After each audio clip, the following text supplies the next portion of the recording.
Facebook and YouTube, and now we've got the Zoom meeting up, and we have actual people in the classroom. Awesome. Welcome, everybody. How's it going? Well. Sweet. Is Daniel here? Oh, Daniel's not here. I saw a student in my earlier class named Daniel. Maybe it was our Daniel. But I was like, what are you doing on Zoom? You guys, Daniel should be here, am I right? Yes. Totally. Okay, we're going to talk about financial planning today, and I'm going to introduce you to your homework assignment, which I just finished explaining the homework assignment to the earlier class. So let me not forget that you have a very important assignment this week, and I want to explain it to you. So if I get carried away telling stories, just make me go faster, okay? You'll do that for me? So we're going to talk about financial planning. One of the questions I usually ask at the beginning of the semester is, what's your definition of a financial plan? Did I ask that question? Did you answer that question? I believe so, yes. Good. So because I'm switching platforms, I'm not positive that it was there, but it should be. What is your definition of a financial plan? So I have had, over the years, literally thousands of explanations or answers to the question, what is a financial plan? In fact, when I meet with a client or a prospective client for the first time as a financial planner, it's one of the questions I ask is, what's your definition of a financial plan? Because typically they're coming to me to hire me to do some form of financial planning. And so I always want to know, what do you think that is? What is it you're looking to hire me for? So anybody want to give a stab at what is the definition of a financial plan?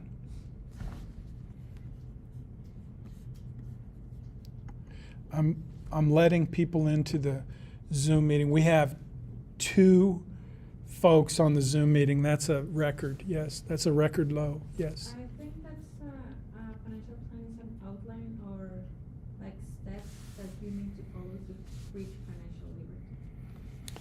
So financial planning is an outline or steps that you have to take to reach financial what?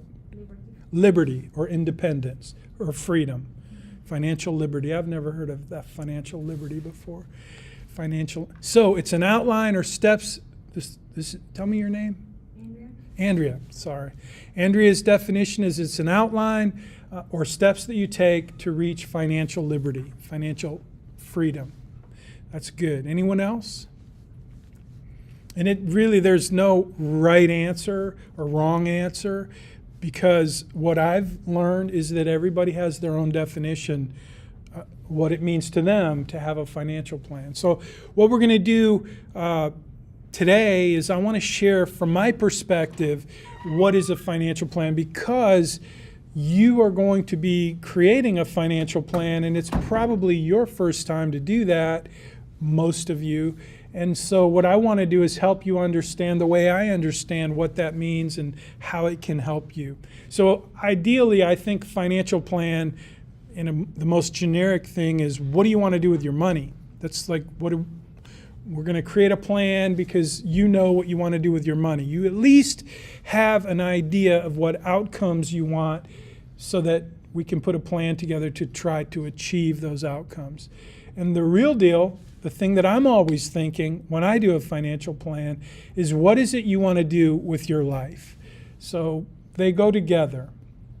A lot of people in my business think of financial planning simply as the technical stuff that we do, but to me it's not really about the technical stuff. It's about, what do you want to do with your life? Because money plays a role in all of our lives. Am I right?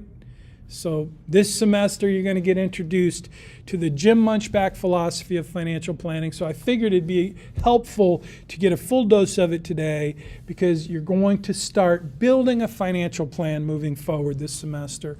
And you're going to do it with the best technology, and you're also going to understand where it came from and what it is and how it works. So one of the things I forgot today is Usually I like to bring some props when I'm teaching a class if I have a prop. And I do have a prop for today. I have a book. It's called Make Your Money Count. It's a book that I wrote, and I meant to bring it and hold it up and show you, but I forgot. So the book is called Make Your Money Count. The subtitle is Connecting Your Resources to What Matters Most. I'm going to talk about that book and the stories that are in it, the big idea in the book, and how it all, applies to you. But bottom line is, financial planning helps you save more money, pay lower taxes, build a better retirement, and focus on what matters most. When I create a financial plan for a client, those are the things that I'm trying to achieve in the most generic way. Save more money, pay lower taxes, because I was born on April 15th. Remember that story? And my first son was born on the last day of the year. So paying less taxes, it affects your entire financial plan. So we'll talk a little bit about that. So what is a financial plan? Hold on, I got to let some people into the classroom. Sorry about that for the delay. Welcome, everyone. Don't forget, if you're in the Zoom meeting, please chat in. If you have any questions, put them in the chat. And also, if you would, go ahead and tell me you're here in the chat. Put your name and time that you arrived. Please. So last week, Daniel's not here. Who was it? Somebody, we talked about emergency funds, right? What are they for? And the gentleman who had the story about the dog, he's not here. What was his name? Artie, yeah. He's not here. So, and I wonder if he's there. I don't see him.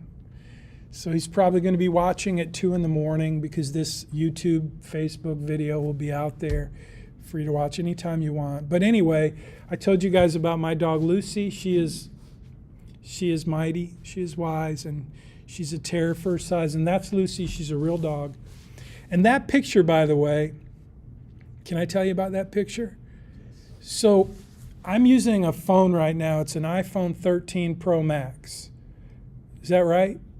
It's the most wicked phone ever designed. And if you don't know that, just trust me, it is. It costs like $1,500, that stupid phone. But the reason I upgraded is because this camera is just ridiculous. It's awesome. It does amazing things. Cinema, video, if you watch any of my videos with my grandkids, trust me, it's wicked. Well, when I bought my iPhone 7 Plus, I only upgraded from my iPhone 6 because the iPhone 7 Plus had a dual lens camera, which took portrait photos. You guys know what a portrait photo is, yes? That's the first photo I took of my dog Lucy. Portrait mode. Sweet. Does that not touch you guys in a way that is beyond? It's pretty awesome. Am I right? I don't see a whole lot of affirmation out there, but that's Lucy. That's my dog. She really matters to me. But I wanted to introduce you. I told you I'd bring a picture, so there it was. So the book is called Make Your Money Count. It's a book of stories. It's a book about financial planning. It's kind of the body of work that I invested in to share what I believe about financial planning, what it is, how it works, why it matters. But the subtitle is Connecting Your Resources to What Matters Most, and we'll talk a little bit about that today. But here's the thing that by the way, the background picture there, it's a blueprint. That's the other prop that I meant to bring today. The book, Make Your Money Count, it outlines a blueprint. I use a metaphor. I'm going to talk a little bit about metaphors. But the blueprint is a metaphor in the book. The blueprint for financial success. It's an actual blueprint. That's what you're seeing. I meant to bring it and show you because it's a big blue piece of paper that has all that stuff on it. But the book, the subtitle is Connecting Your Resources to What Matters Most. So you're going to learn today that because I'm a professional financial planner, I've had an evolution over my career that has taken me from being a technician to something very different than most traditional financial planners. And so the reason that matters to you is because this semester I'm going to help you build a financial plan. And so whatever that means to you today, it's going to mean something different by the time we finish the course. And hopefully, whatever that means to you today, and whatever that means to you at the end of the course, at the end of the semester, hopefully 5, 10, 20 years from now, you'll look back and say, hey, my idea of a financial plan is this. Here's what it did for me, here's how it helped me, and here's why it mattered. So that's my hope. I'm very passionate about financial planning. It's kind of like what I do and who I am. And teaching is something I'm passionate about. But my biggest passion about teaching is teaching personal finance, is teaching financial planning. So it's what I do professionally, it's what I've done for some years, and it's the reason that I left my old job as a State Farm agent to go to work on Wall Street, learn what I needed to learn so that I could start my own business and do financial planning. So in the book and in my life, and all of the stories in that book that I wrote, Make Your Money Count, I identified 4 kinds of people. Last week, I think it was last week, we talked about I was a State Farm agent when I became a certified financial planner. Do you remember that story? Talked about where my office was. It was in one of the richest zip codes in the United States, 77062. Do you remember that? What else did I tell you about that experience? That they had poor finance management and But- they spent their money very poorly. S- A little bit, and I know yours, he was actually a millionaire, although his house was different. Yeah, so I told a couple stories. One of them was that my expectation was, because I was in this very rich environment, rich meaning, there's Bay Oaks Country Club right down the street. The homes were $1 million homes and very affluent looking people driving nice, beautiful new cars, expensive cars. And I just assumed everybody was wealthy. But my experience was, unlike my expectation, that many people that came into my office were buried in debt. And you can live in a very expensive house and drive very expensive cars, and you can be buried in debt. And you can look like you're wealthy, but not be. And that was what I experienced. So when I wrote the book, it was a book of stories, and that's what the stories are built on, these 4 kinds of people. People who are buried in debt. Do you know anyone like that? Maybe you do, maybe you haven't experienced it yet, but you will, through your lifetime, you will run into people who are just living with so much debt. And then the next type of people, the next kind of person in the context of finances are people who live paycheck to paycheck. They're just barely above water. Maybe you feel like that sometimes. I know I've been in that situation in my life where, I'm making so much, I'm spending so much, but I'm just barely staying above water. And so that's the second kind of person that the book was written for. And so the stories, the planning approaches were for those kind of folks. So the third type of person is a person who has bucks in the bank, but they're still worried about finances. So this is the category I tend to fall in the most. So I've got money in the bank, right? I really have more money than I'll ever spend, but I still find myself feeling like it's not enough. Can you imagine such a thing? Maybe not yet. Maybe one day you will experience that. But trust me, I know a lot of people who are like me. It's like they have a lot, but they feel like they need more. And sometimes, I'm going to admit, sometimes we spend way too much time, way too much effort, way too much energy pursuing more, when in reality we have plenty, and we should just spend more of our life on what matters most instead of trying to attain more. Does that make sense?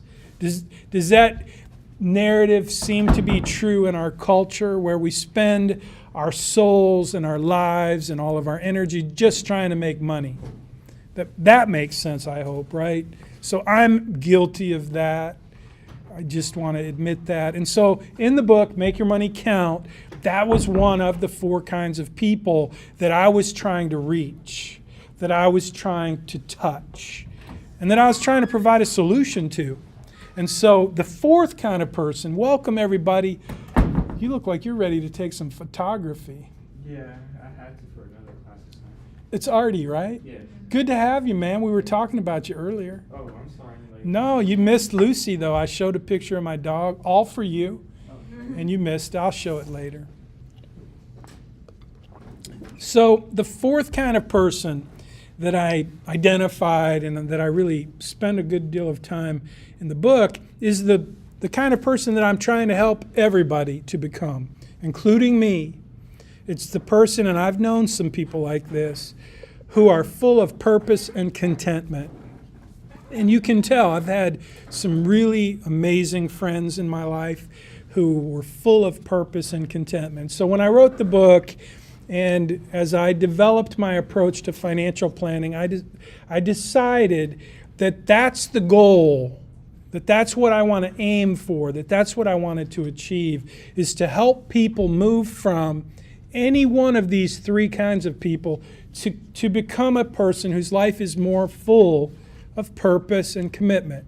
And so in the context of what is a financial plan, that's what I've been trying to achieve for most of my career. Not just for myself, but for the people that I serve.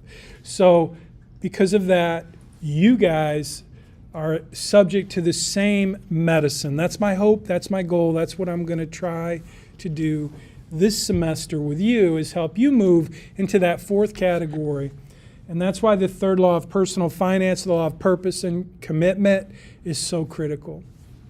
So it's all based on financial planning. I mean, the approach that I use to financial planning is all based on what matters most to you. So we're going to talk about that. In fact, the first book that I wrote was titled What Matters Most. And it was written not to consumers, not to students.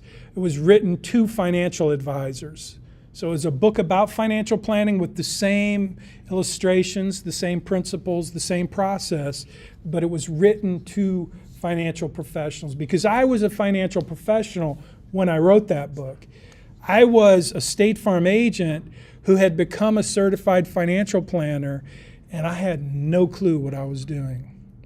I knew what I wanted to do, but I was overwhelmed with not knowing how to do it. Even though I was a certified financial planner, it still felt overwhelming to be responsible for helping somebody create a financial plan because there's just so much information. Welcome, goodbye, come back. I know, it's good. So when I say what matters most, part of it is me thinking about this big idea that's behind a financial plan, and that's what we're going to talk a little bit about. But when I say what matters most to you, I'm thinking about your life, your values, your vision for your life, and your purpose. We'll talk a little bit about some planning metaphors because in my business as a professional, we like to use metaphors. Do you guys like metaphors? So the 3 most popular metaphors for financial planning would be the puzzle, making all the pieces fit together, and then the roadmap, that's a very popular one, and my favorite is the blueprint because it just makes more sense to me. The process of financial planning is more like a blueprint to me. But the planning puzzle, are any of you puzzlers, like 1,000-piece big puzzles? Yes? 2 out of 3? 4?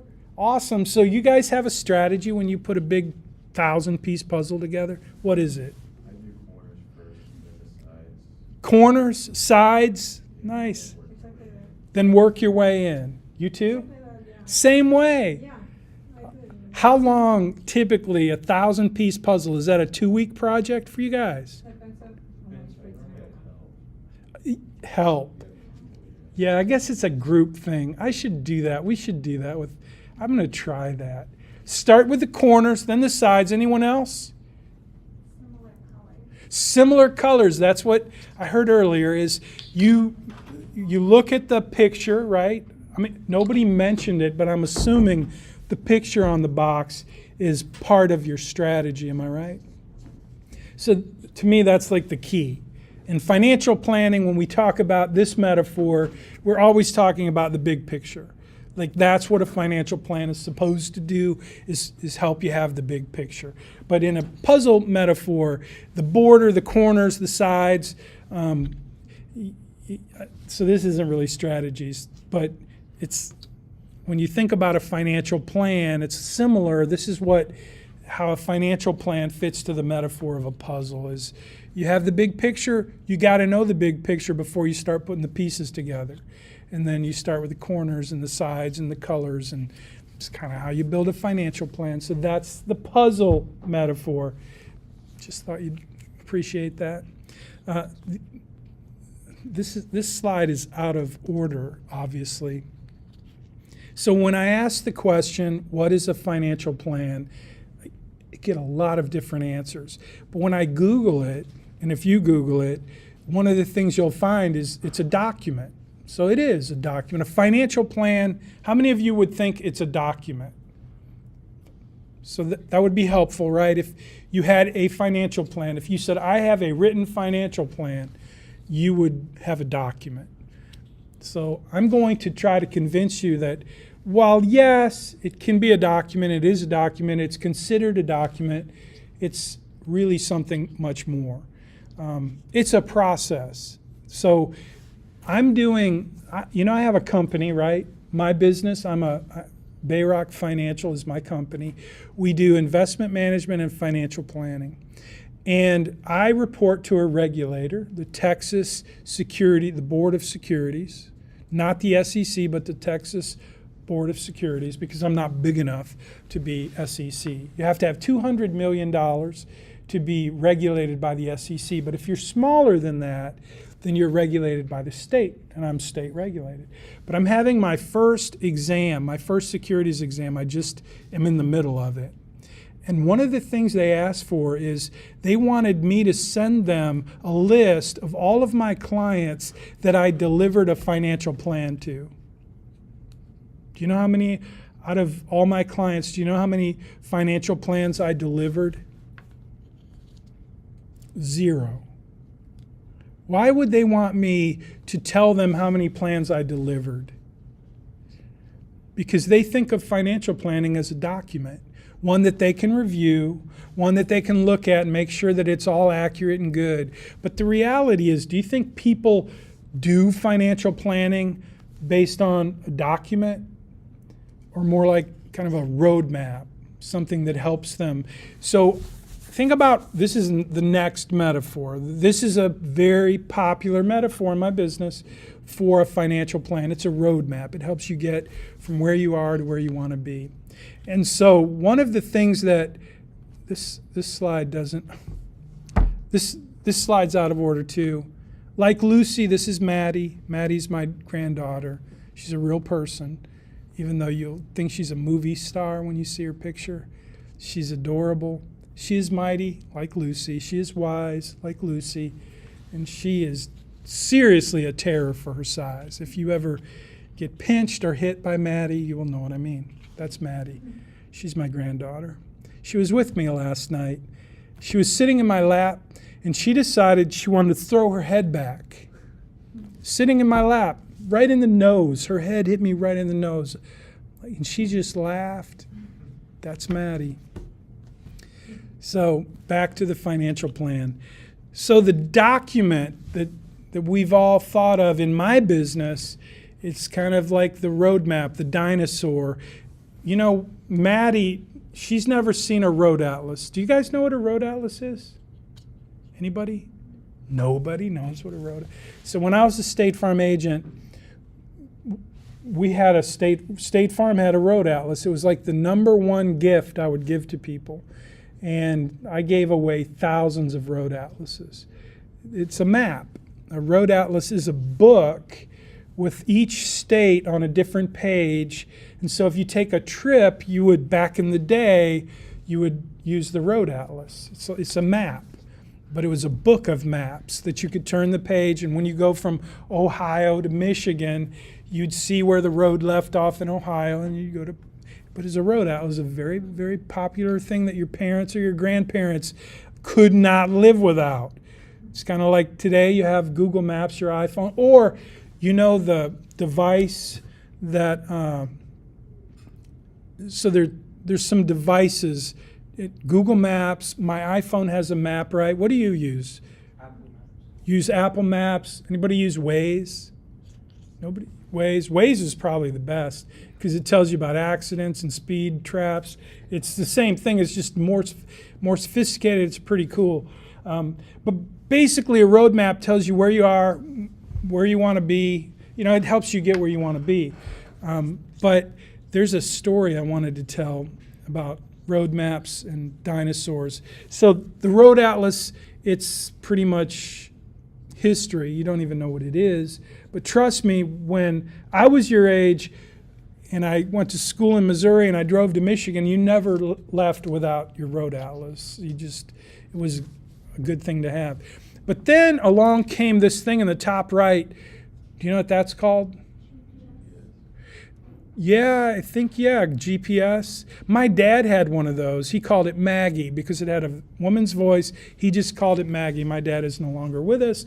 It was pretty weird, but that's what he did. So does anybody know the show The Office? So they featured one of these things in The Office in an episode with Michael and Dwayne.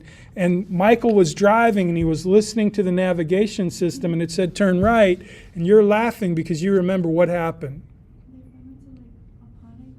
Lake Paponic? I don't remember the name of the lake. That's great. But yeah, and what's Dwayne saying the whole time? Yeah, the map's saying go in the water. Don't listen to this stupid thing. Michael's like, no, it knows what it's doing. It's the map. So he drives into the water. It's hilarious, right? It's so stupid, it's hilarious. Anyway, so now we have the Google map. But just like dinosaurs, when it comes to financial planning, that old way of doing it, just like the old road atlas, there's a better way. And you're going to get introduced to a better way. That's the whole point there. I still like the planning blueprint metaphor, so that's what I used, because to me, you're building something. Just makes a little more sense than a roadmap. Roadmap's good, but when I wrote my book, when I designed the process that I needed to keep me on track, for me, it was a blueprint. Anybody ever do any remodeling, rebuilding? Anybody build a house? So me neither. That's not my thing. But I worked with a guy. His name was Bob, and he was a contractor, and he was all about the blueprint. And so I got to know Bob and the way he got things done, and it made sense to me. So when I wrote my book, I got to choose the metaphor. I said, we're going with the blueprint. So that's what we did. And so it's just a tool. Again, it's a planning tool that I designed when I became a financial planner because I was clueless about the process and how do you do this in a way that's efficient and effective. So this is how I felt. This is an illustration in my book, Make Your Money Count. It was drawn by my friend Taylor Springle. Taylor, if you're watching, hello again. So he did all these illustrations. I told him what I was thinking, and he drew it. So what I was thinking when I told him I needed this illustration was, when I meet a client for the first time, they come to me with all this stuff. All these documents, all these spreadsheets, all this information, accounts here, accounts there, life insurance policies. You get what I'm saying? And that's how I felt. I felt like they're bringing all this stuff. They have no plan. They have no organization. They just have a bunch of stuff. And so we need something to deliver a solution. The blueprint. Dun, dun, dun, drum roll, please. So that's where that illustration, it's just a great illustration, right? You see the blueprint? It's like that's me holding the blueprint. The manly man hand with the blueprint like a sword, okay? You guys are a tough audience. So I'm selling you on the idea of my blueprint, but trust me, if you were doing what I was doing, you needed something to help you do the job in a way that was effective and efficient and meaningful. So I designed the blueprint, one of the best things I did in my life professionally. The blueprint's got 3 sections, and as we talk about financial planning, as I help you guys create a financial plan this semester, this blueprint metaphor, even though, now everything's digital, like you're going to have an app. You're going to have an online portal, and it's going to be an app, so you can open your financial plan and you can see everything that would be in the blueprint, just like you can see in an app. It's pretty cool. But it's still built in the same framework, the same process, the same basic building blocks that we have in this blueprint. And so there are 3 sections. The first one is the foundation. I call it the foundation. The second is the framing. And the third is the finish work. So what does that mean? What am I talking about? So the foundation is what matters most. It's your vision. It's your values. It's your purpose. And as a financial planner, imagine if you were the person who met with someone and you're going to help them create a financial plan. Just like putting a puzzle together, you need to understand what's the big picture look like, right? What is it you're trying to help them build? And so that's the foundation. That's where you, as a financial planner, you start to ask some questions so that you understand what matters most to the person you're working with. So that's the first section of the blueprint. And it's a real blueprint. Again, I didn't bring it because I forgot, but I would lay it down, I'd start asking questions, and I'd start taking notes. Do the same thing today, but it's a digital version. It's on my iPad. Now you're being introduced to my wife, Connie. She, like Lucy and Maddie, is mighty and she's wise, and she's also a terror for her size. She's a tiny little thing, but packed with lots of beauty. That's Caleb. He was a little young, but that's my wife, Connie. Thought you might want to meet her, because as we talk about financial planning and what matters most, well, she's a big part of that. I've been married to that woman for a long time. A long time. So this is the blueprint part 1, the foundation. That's where we develop a clear understanding of what matters most to you. The second part I call a fearless financial inventory. So you're going to create a financial plan this semester that's going to be based on a few things that you're going to make up, like your expenses, you're going to make up your income, and so on. But say 5, 10, 20 years from now, when you do a financial plan, you're going to have to include everything in that plan, everything you own, every account, every investment, and that's what we do with this blueprint. You sit down with me to do a financial plan, I want to know everything. I want to know every dollar you have, every account you have, every life insurance policy. That's the only way I can create a financial plan for you that's going to be complete and accurate and helpful. So that's the second part of the blueprint, is where if you're in the business of doing financial planning, you got to get all the information. So that's why we had part 2, the framing. Again, that's the metaphor. The third part of the blueprint is where we talk about goals. No plan is complete without very clear goals. Your plan this semester will be very incomplete if you don't spend some time thinking about what is your goal? What is it you really want to accomplish with your financial plan?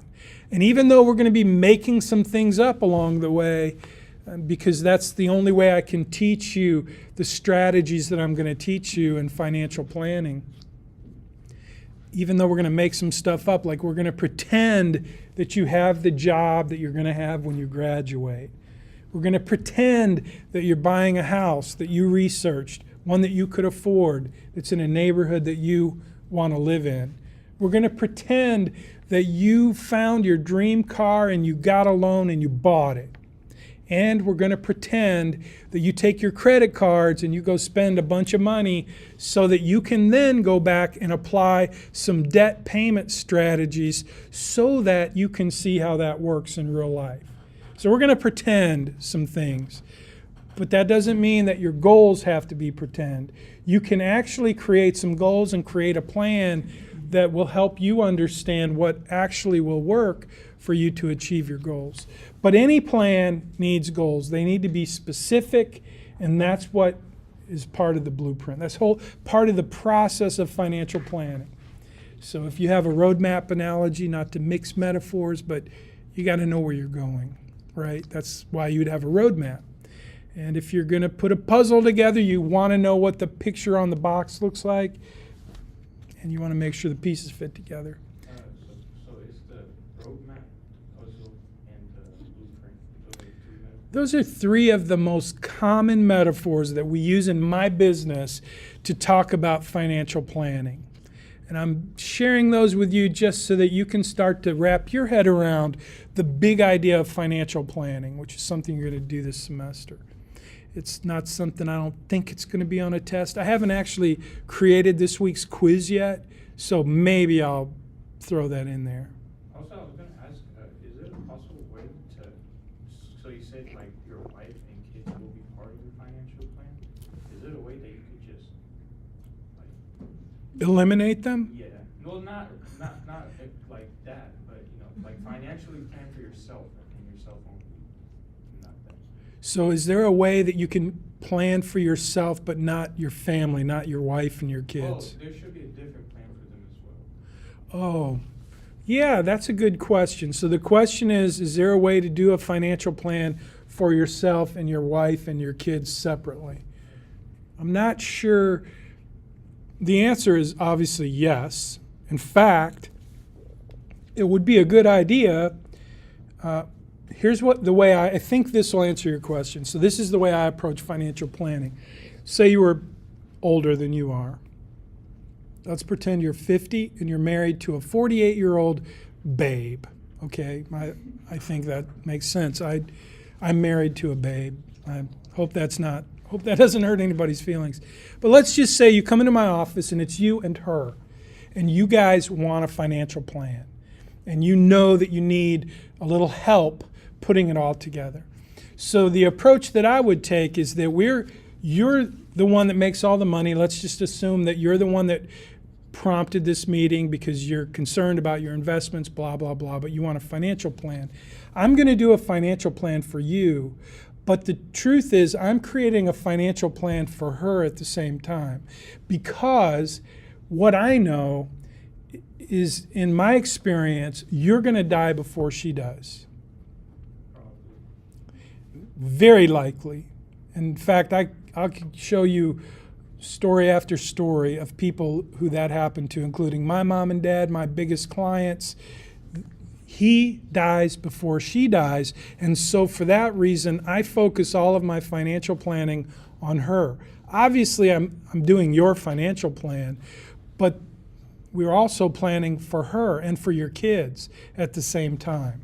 So I don't know if that answers your question, but the process of financial planning takes into account everyone you love, for their benefit, for your benefit, but for theirs as well. So we'll talk a little bit about that as we move forward. Did that answer your question? Yeah. Any questions in Zoom? I don't see any questions. Thank you guys for checking in. Feel free to speak up. Now I'm introducing you to Caleb, who is like Lucy and Connie and Maddie. He is mighty, he is wise, I know, I didn't have time to change the slide. So I just duplicated the slide, put a different picture in it. I'll get it fixed for next time. But isn't that a beautiful picture? That's my guy, Caleb. You can't know how much a grandchild will change your life until you become a grandparent. Is it true that you like them more? You enjoy them more than your kids. I don't know that you like them more than your kids, but you abso-freaking-lutely enjoy them more than your kids. Do you know why? Because they go home at the end of the night. You don't have, you get them for a short time. You get to spoil them and play with them and feed them lots of ice cream. And then they go home and act a fool, which they do with me too, but that's why you enjoy them more, is because you don't have the responsibility of raising them. You just get the pleasure of spoiling them. And we take full advantage of that opportunity. And it's a lot of fun. It's work too, but anyway. So how does a financial plan work? There are documents involved, there are strategies involved, but mostly it's a process. And you're going to experience not so much the documents. I mean, you guys played with a budget. That would be considered a document. There are other documents involved in financial planning, but mostly we get to strategies, and those strategies are part of the financial plan. These are documents that you would think of. There are a lot of other documents you could include in a financial plan, especially if you're working with a business, but we're really not going to spend a lot of time on any financial planning documents this semester, but it is part of the financial planning process. You will have a net worth statement, but it will be totally fake because you're going to do a lot of things that are made up. Here are some strategies. I wanted to highlight these because a couple of things. For one thing, if you became a certified financial planner, you have to study to become a CFP, and these are the 7 elements of financial planning, of personal finance. So there's 7 of them. There may be 8 now, but I'm pretty sure these are the fundamentals of personal finance. So financial independence is actually retirement, but the whole idea is really financial independence, retirement. I don't think I'll ever retire. Like, what do you think of when you think of retirement? I think your career's over, and maybe you have a job, but it's a job and not a career, where you can kind of you can leave it if you want to. Yeah. But your career is done. So retirement for you is your career is done. That's probably a really good, probably most people would agree with that definition, and I do. But I would say it a little different, because for me, it's about, I worked as a professional, meaning I had bosses, I reported, I had all the benefits of working as a professional in a career, and then I really wanted to be independent. Doesn't mean I worked less. I probably worked harder building my own business, but the point I would say, the distinction for me is retirement is quitting work. I get to work at the level I want to work right now. If I don't want to take a client, I can say no. If I want to take 3 weeks off, I can do that. I probably have to be available by phone or whatever, but I could do that. And so retiring would mean not working, giving up work. And I don't think I'll ever do that. At some point I'll have to. But anyway, financial independence, though, is a little different. Financial independence means you have an option. So to me, that's a goal. Even if I don't retire, I have a goal for financial independence. There was a time I couldn't walk away from the professional job that I had. I made too much money. I needed the benefits. I was afraid to walk away.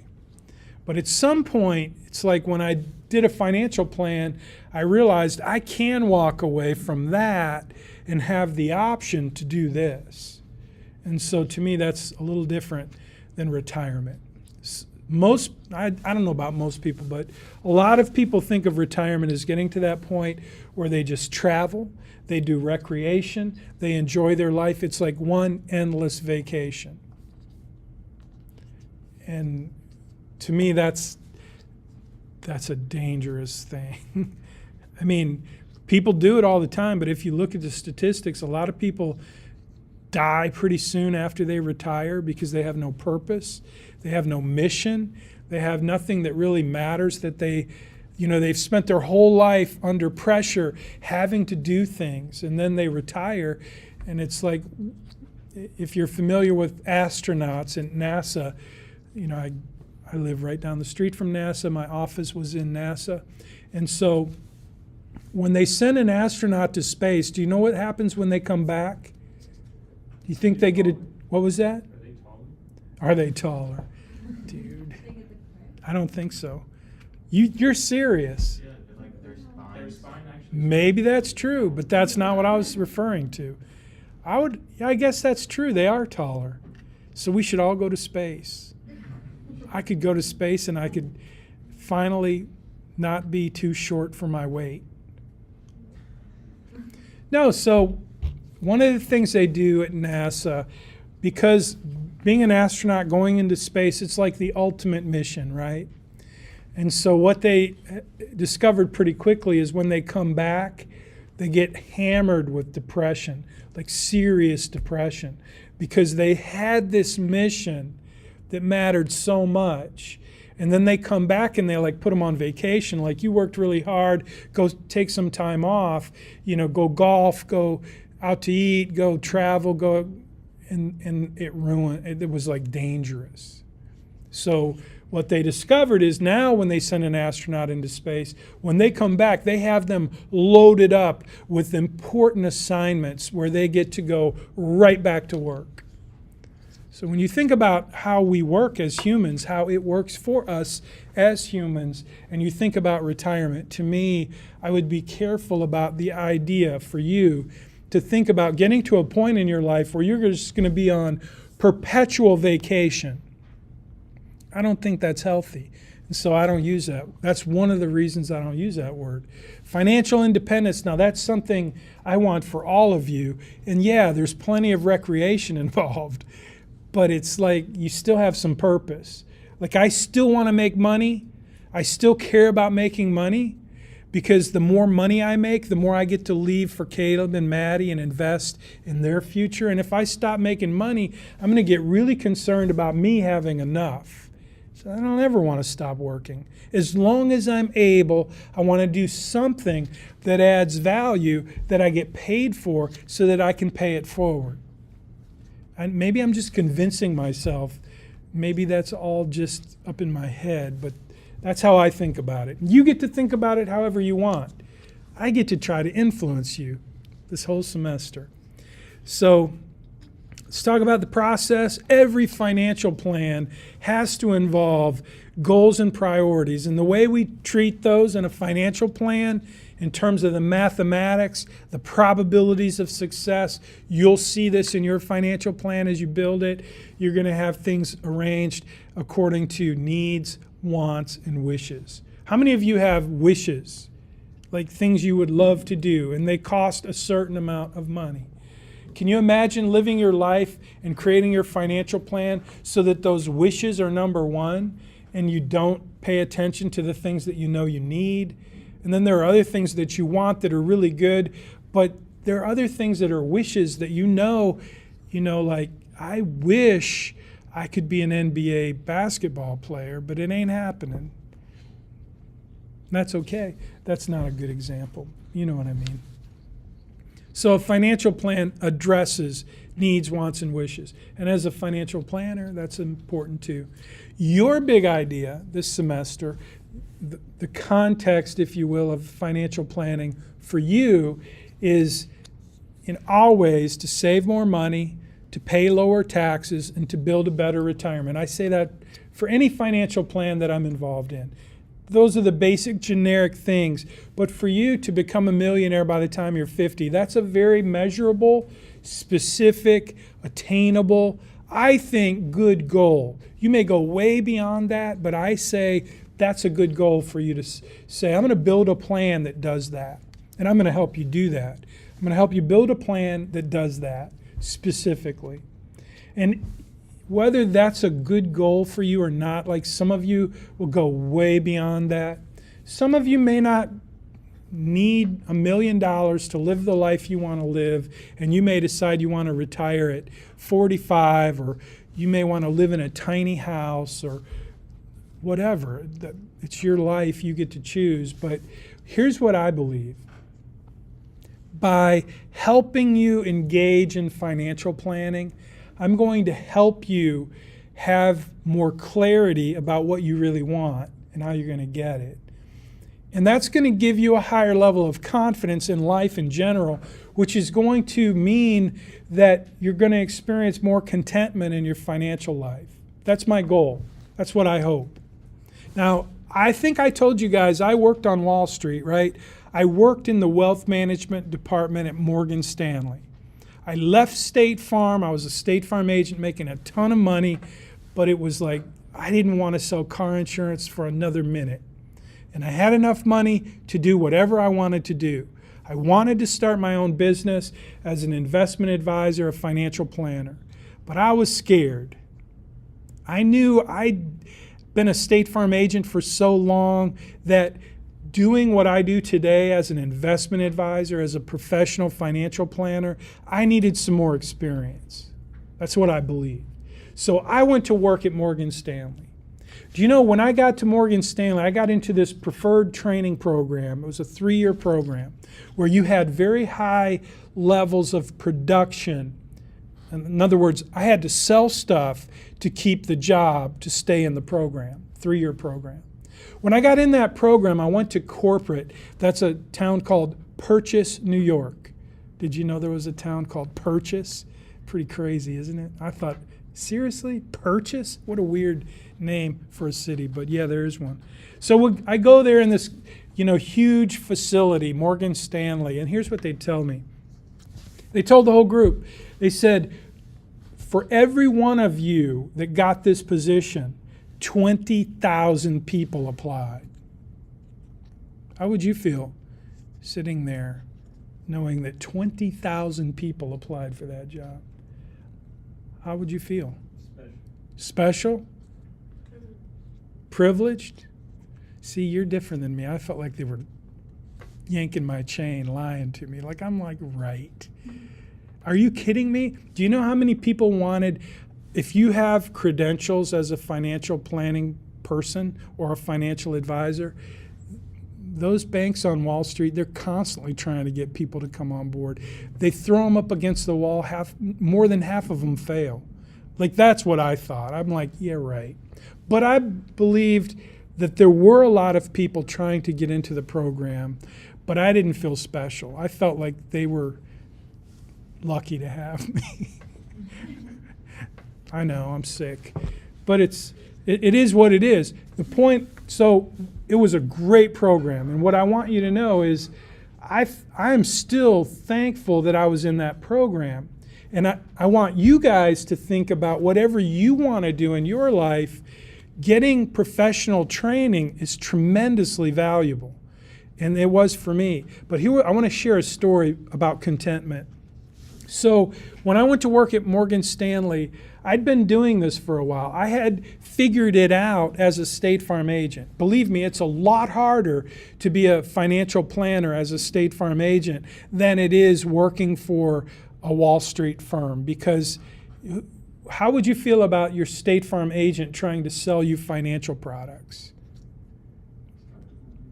Yeah, skeptical. Believe me, I was in a very affluent area, and I was trying to help people do something I was passionate about, but they looked at me like, what are you trying to sell me? It was weird. So it was a lot easier. By the time I went to Morgan Stanley, I had cut my teeth the hard way, and I was pretty decent at what I was doing, and I believed in it a lot. I believed in the value of financial planning a lot. So I'm in this training program, and they bring in professional actors and actresses as part of this training program to do something we call role play. You guys know what role play is? Do you like role play? This is a weird thing when you're a professional and you're going to work and they're trying to teach you how to make money. That's all they cared about, how much money you were going to make. So they brought in these professional actors, and here's what we did in our role play.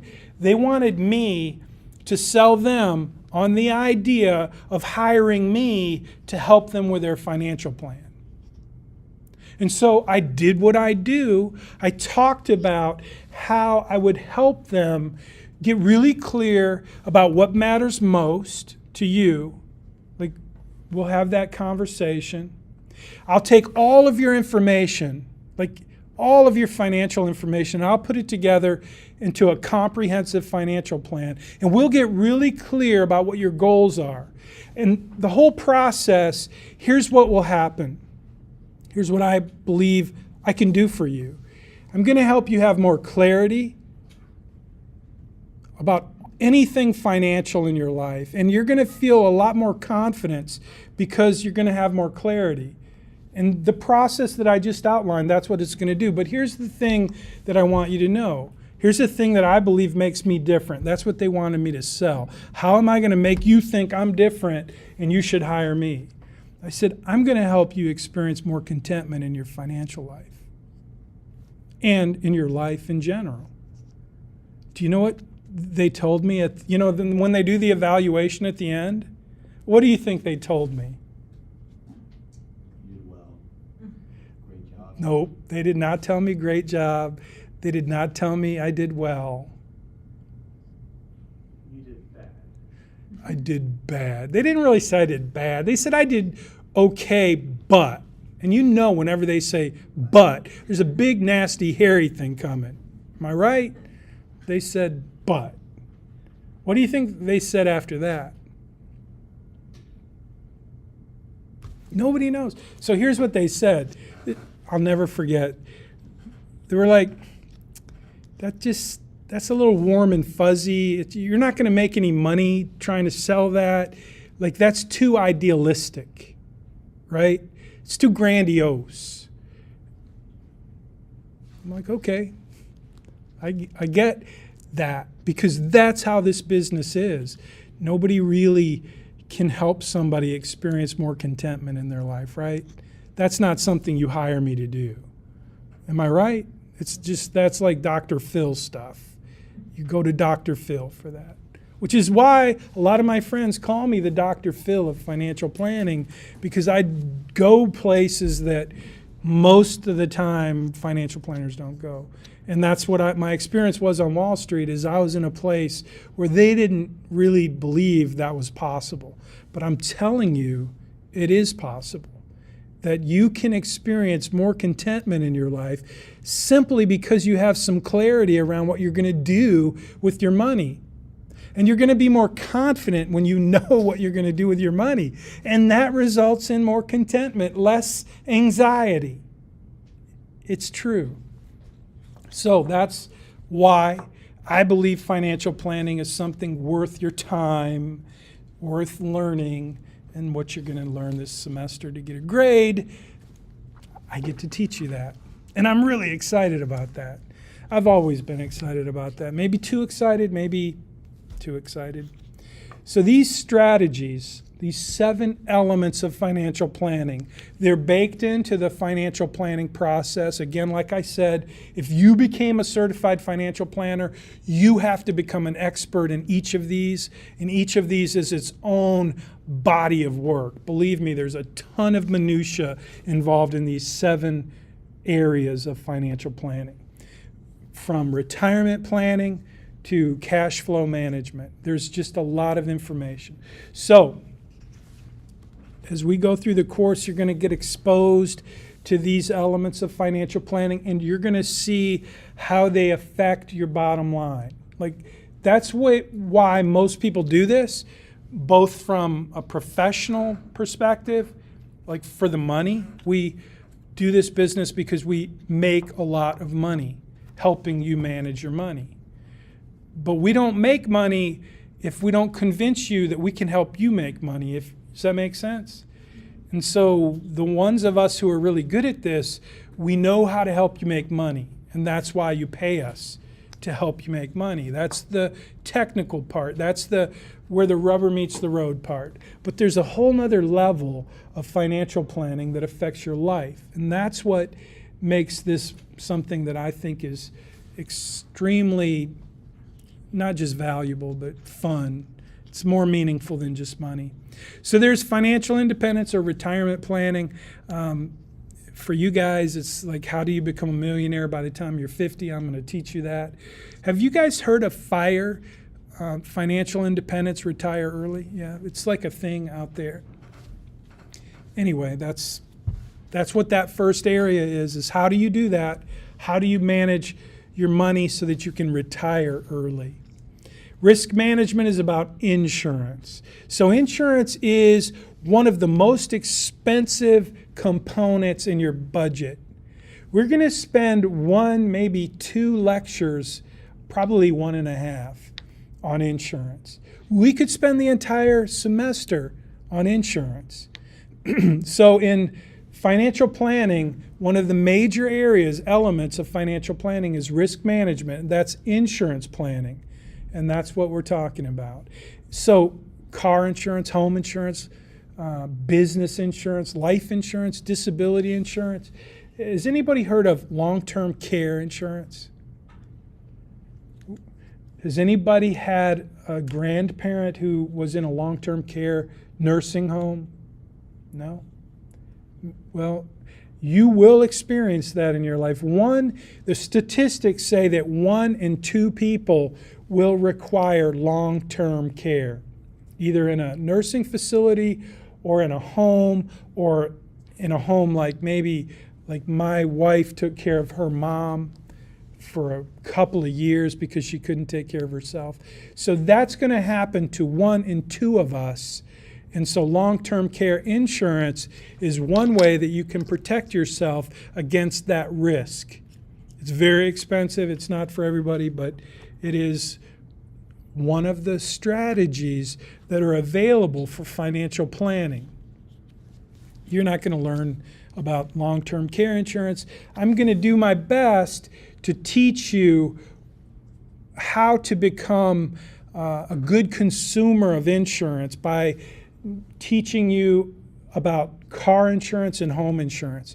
You're going to get a quote for your car insurance. Even if you don't have a car, you're still going to get a quote on the pretend car that you're going to buy, so that you can learn the coverages, so that I can teach you how they work, so that you can become a little bit more informed, so that you can become a better consumer of insurance, because you're going to spend a lot of money on insurance in your lifetime. So your financial plan is going to be impacted if you are one of those people like in Hurricane Harvey. Do you guys remember Hurricane Harvey? What kind of hurricane was that? Category 4, but what did it bring with it, unlike Hurricane Rita? So you guys remember Rita? No, that was before your time. In 2005, Rita hit. Everybody in Houston hit the road and drove to Austin, except me. And when Rita hit, I was on the road on my motorcycle going to Galveston, and there wasn't a car on the road. I mean, it was sunshine. Rita missed Houston altogether. It hit Beaumont, 2005, a little while after Katrina. You guys remember Katrina? Katrina scared everybody poopless. Like, everybody was scared to death in Houston because we'd been watching the news from Katrina. And then here comes Hurricane Rita a few months later. It's a Category 5. It's like the hardest, but it's a small storm. So everybody in Houston gets in their car, drives to Austin and everywhere else to get out of here.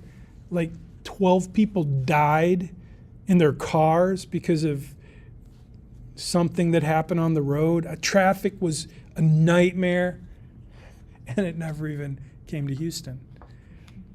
So anyway, when Harvey came, it was a flood. It brought so much rain.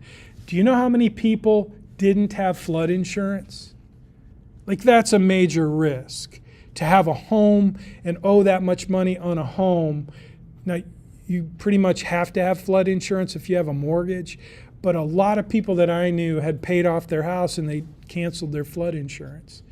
And then Harvey hit and their house was destroyed. So that's risk management.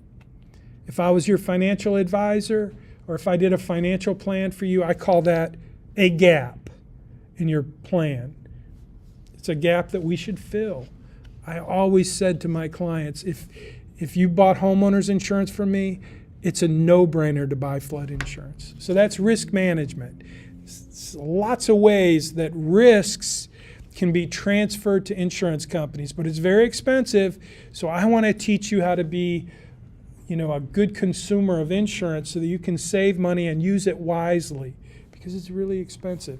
And it's one of the 7 elements of financial planning. We won't talk much about estate planning. Estate planning is what you do to plan for the people who are left behind when you die. It's like you telling your money what you want your money to do after you're gone.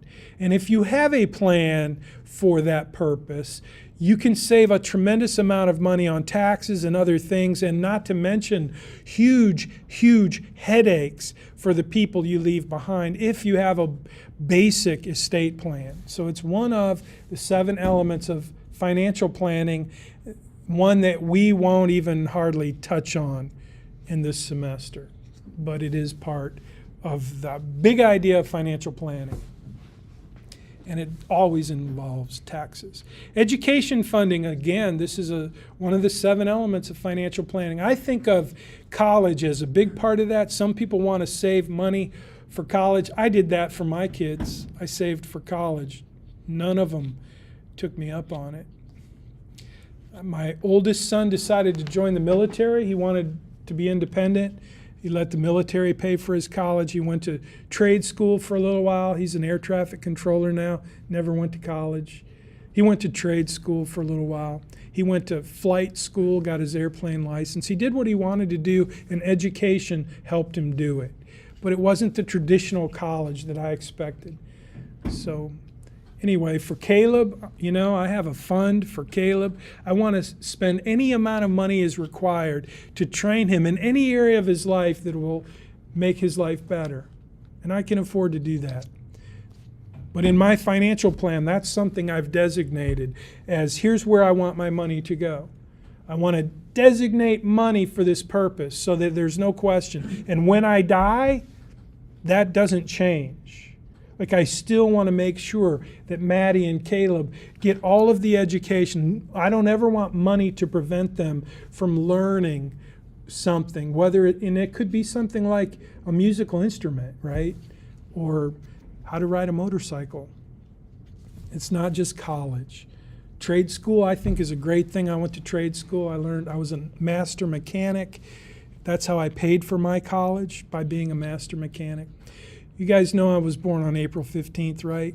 And so tax planning is a big part of financial planning, but it's also one that's pretty intuitive for me since I was born on April 15th. And my first son was born when? December 31st, which means I got a tax deduction for the whole year, a tax credit, and I never even changed a diaper. That's brilliant planning right there. Try doing that at home. Anyway, tax planning is obviously a big part of financial planning. One of the things we're going to go relatively deep into this semester is tax-advantaged investing, which falls under the category of tax planning. So I'm going to teach you, this is second law of personal finance, the law of tax-advantaged investing. The IRS makes the rules. Your job is to take advantage of them. And I'm going to teach you how to do that. Professor, Yes? could you explain how, first of all, is it true that the top 10% somehow pay less taxes than the rest of the population? Yes, we do. I'm not really one of those, but absolutely. And why is that? Because the IRS makes the rules, and our job is to, your job, their job is to take advantage of the rules. And those rules are made by people with money. They're people that are lobbyists. They're people that are spending a ton of money to get Congress to write the laws in a way that benefits them. It's corrupt as it can be. It's corrupt as it can be. But it is what it is. And yes, the answer is they pay, there's two sides of every story, right? People like Jeff Bezos makes a ton of jobs. So without him, Amazon wouldn't exist. All those jobs wouldn't exist. So who am I to begrudge him from being a quadrillionaire, whatever? But the reality is he's got enough money to put it in the right place, to get people to write the laws so that they benefit him. And I'm not picking on Bezos. It is what it is. Money is influence. So people with a lot of money pay less taxes because they use strategies. financial planning strategies. And to the extent that you can do that, I think you should. And I'm going to do my best to teach you the same way I do it. I want to pay as close to zero taxes as I can. That's not illegal because the IRS makes the rules. Your job is to understand those rules and take advantage of them. And so, is that a question? Like a comment, I was reading a book that, like, it's like the government is paying them to do all these jobs, and for example, if they're building houses and selling the houses, so the government doesn't have to spend tax money on creating houses or creating jobs, and also it's a form of capitalism. That other way will be like socialist, because the government had to build all the houses and they'll probably build it horribly, but they have more power themselves, so Who has more power? like the government. Oh, the government, yeah. So they pay entrepreneurs that can handle those tasks for them, and that way they do like these trades, like, oh, well, you're getting tax advantage because you helped me with creating all these jobs that in the other way I'll have to do myself. So you're saying, is there a question in there? No, it Just- was just like, it was something that I read from a book. So basically, to summarize, you read in a book that government basically pays people and makes them rich to do the things that are good for society that they can do. And so why not? It's like socialism, but it's putting money in the hands of business owners. No, it's like capitalism against socialism, like the other way around. Oh, would it's, be yeah. socialism. Oh, the other way around would be socialism. Yeah, that makes sense. That makes sense. So there's always two sides to a story. Yes, the government has the power to do things to make our life better, but usually it costs them about 10 times as much. It is a very expensive thing when the government gets involved, whether it's Build Back Better, infrastructure, or public housing. The government being involved is going to make it way more expensive. But yeah, socialism is the government has government employees building the house, which means it's going to be not a very good house. Or capitalism, which says, hey, let's hire some people that know how to build houses and pay them using government funds, and that's capitalism. And that's what we've typically bought into in the United States. But we bought into the evil side. It's so corrupt and so horrible.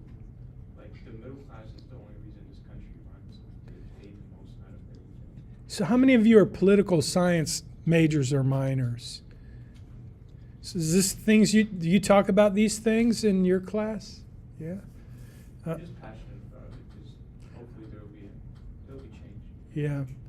Yeah, well, it is beyond the scope of this course to talk about geopolitics or socialism versus capitalism. I'm seriously in the camp of capitalists, but no question, there is evil and corruption involved in capitalism, and especially in our country.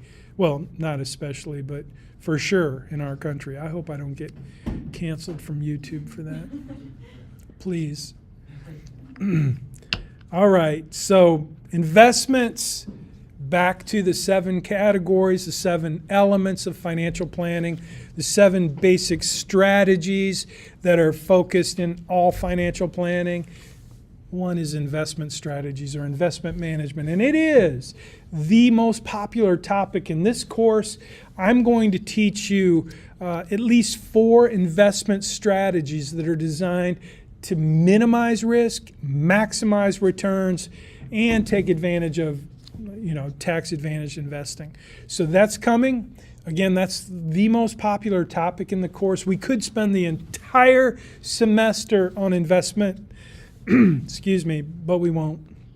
But I promise you, when you leave this course this semester, you're going to understand at least 4 strategies that you'll be able to take with you that will absolutely help you minimize risk throughout your lifetime and maximize your returns.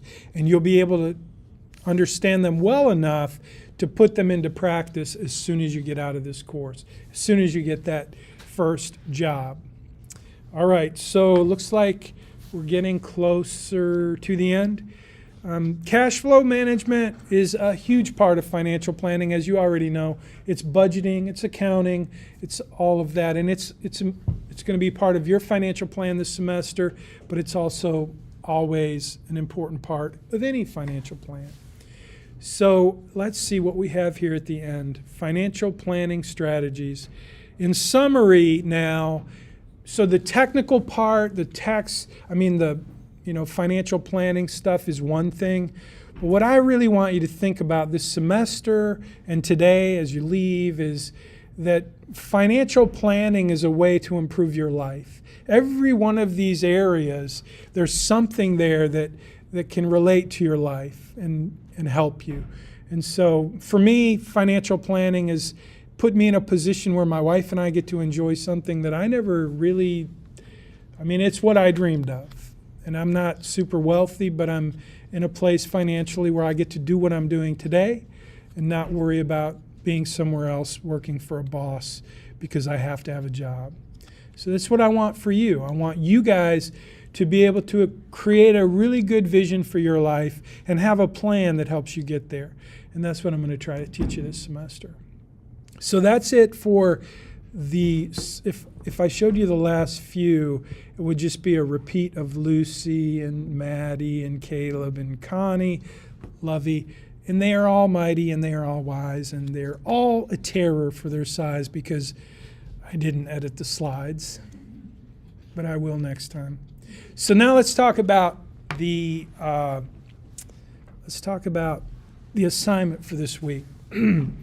And let's see if we got any questions. I don't see any questions in